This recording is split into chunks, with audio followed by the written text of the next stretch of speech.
We will continue our discussion on the joy of X, the guide to web mathematics from N to infinity. Today we will talk about the website. So in the time long ago, in the days before this, searching the web was an exercise in frustration. The sites suggested by the older search engines were too often ignored, while the ones you really wanted were either buried way down in the list of lists or missing altogether. So algorithm based on link analysis solve the problem with as an insight as paradoxical as a giant graph. A website should return the best pages. But what is the best page?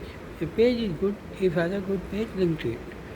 It sounds like a circular reasoning, is why it is so deep. By grappling with circle and turning into advantage, link analysis yields a solution to searching the web. Okay, this idea builds on from linear algebra, study of vector and mathematics. It can be explained this way. Consider a web only of 3 pages. And for case study of linear algebra, let us look at how page rank works. To bring out the essence with a minimum first, let us imagine a toy web. There is 3 pages, all connected to this. The arrow indicates that page X contains a link to page Y, but Y does not return the favor. Instead, Y links to Z. Meanwhile, X and link to each other in a frenzy of digital backscratching.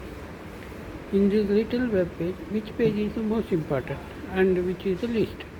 You may think there is not enough information to say because nothing is known about the page content.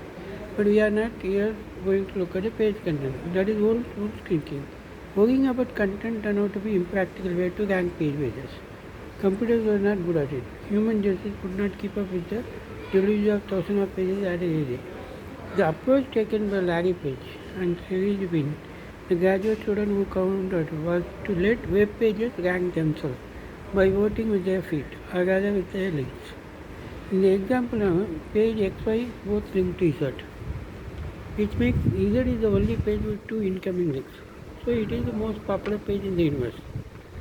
That should count for something. However, if those links came from pages of dubious quality, that should count against them.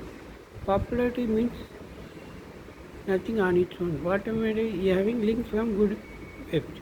So which brings us back to the riddle of the circle. A page is good if good page links to it. But who decides which pages are good in the first place? The network does. Here is how.